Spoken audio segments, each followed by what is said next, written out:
упой вышине, а потом видится, словно стая стальных журавлей. As a Soviet citizen in the 1930s, watching propaganda films like this one, you would never have guessed what would happen to the mighty tanks of the Red Army.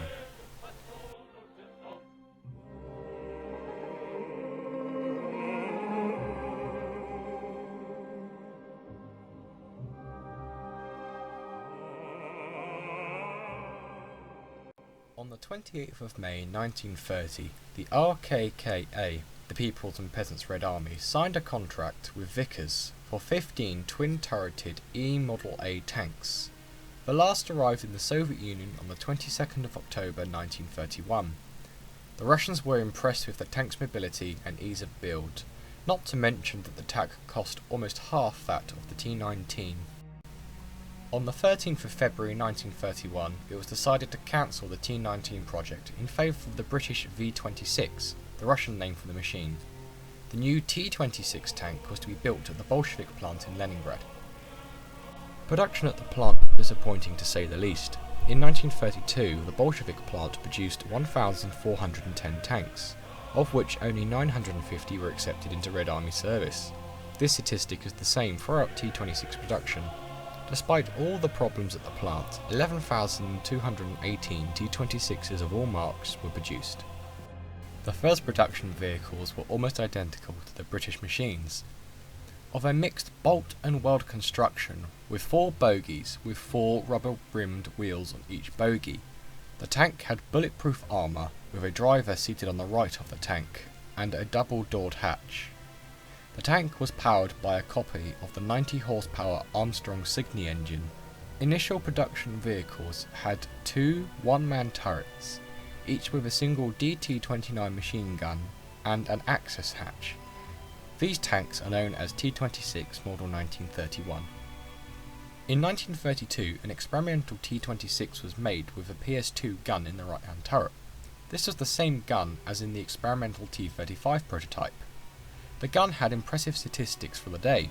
However, due to the ease of production of the PS1 37mm gun, this was chosen to be put in the right-hand turret instead. Of the 1,627 twin-turreted T-26s built, 450 were equipped with the 37mm gun. These tanks were known as T-26 Model 1932. In March 1932, Red Army accepted the new K-20 45mm gun into service. This gun was very impressive. The shell could penetrate 37mm of armour at 1,000 metres. In December, the green light was given to produce a new turret for the T-26 and BT-2. Initially, the first turrets were circular, with a small stowage bin in the rear. 230 of these were made, most of which went to the new BT-5 tanks. After this, a new improved turret with a bustle was made. From this point onwards, tanks were made with the distinctive clothesline aerial.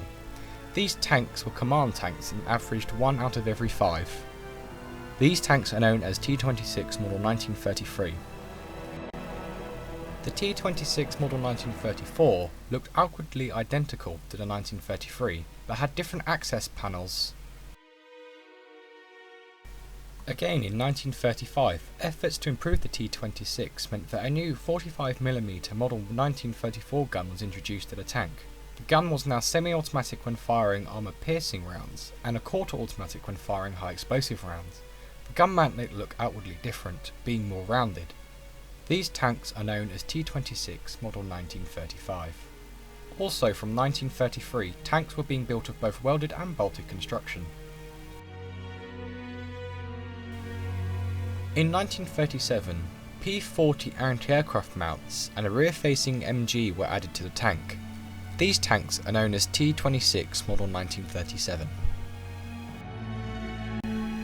The biggest change to the T-26 was made in 1938 when a new conical turret was introduced. This improved armour protection. These tanks are called T-26 Model 1938. The last produced tank was the T-28 Model 1940. This had a new upper hull section that was made 20mm thick armour. This was the last production effort to keep the tank as modern as possible before the T-26 was cancelled in favour of a new design, the T-50. There were many other vehicles made on the T-26 chassis. These include the AT-1 artillery tank, the TT-26 troop transporter,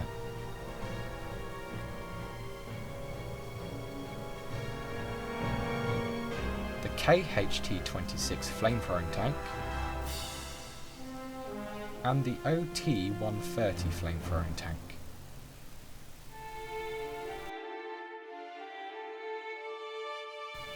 The combat debut of the T-26 was good. Being sent to Spain, they performed well when supported by infantry. The T-26 was far superior than any German or Italian tank. However, there were flaws. The armour was too thin, and when unsupported by infantry, the tanks were often overrun and destroyed by mines or petrol bombs. The next great battle was the Russian invasion of Finland, where once again the tank did not perform well when used as a direct assault vehicle. It was at this time that the first T-26 EH tanks were fielded. This was where a repaired tank in Leningrad was fitted with extra armour to improve protection. They were moderately successful in this role. The T-26 was the main tank in the Red Army at the outbreak of war with Germany. It is wrong to say, however, that the German tanks were superior to the T-26, especially the model 1940. Only the Panzer IV had a heavier gun than the T-26's 45mm gun, and the superior numbers would have given Russia the upper hand. The real problem with the Red Army was that it was tired. There was very little spare parts or recovery vehicles to tow broken vehicles. Its tactics were appalling. In the pre-war years, tank crews were only taught how to attack. This often led to suicidal frontal charges against well-trained and experienced Wehrmacht units. It would be wrong, however, to say that the T-26 was a modern tank by the outbreak of war with Germany. The tank design dates back all the way to 1930, whereas the new German tanks, the Panzer III and the Panzer IV, date back to as early as 1940. This, combined with the beheading of the Red Army during Stalin's purges, led to many costly battlefield mistakes. It would be right to say that the Red Army was woefully unprepared for the struggle against Germany in 1941. However, on the Western Front, the T-26 was in use all the way up until 1944 on the Leningrad front, where many tanks were repaired at the tank factories.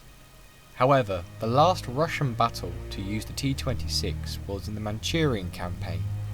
In the Far East, many old pre-war tanks were kept in reserve here just in case of a Japanese attack, and therefore were available to the Russians during the invasion. The last recorded time the T-26 was used in combat was when Chinese nationalists used them in 1949 against the Chinese communists. There are many T-26s around the world today, including at the Pelora Tank Museum, the Kubinka Tank Museum, and the Tank Museum of Bovington in England. The T-26 is not remembered fondly, but if it wasn't for the efforts of the crews of these tanks, Russia probably wouldn't be the nation it is today. I leave you with Die Deutsche Wochenschau.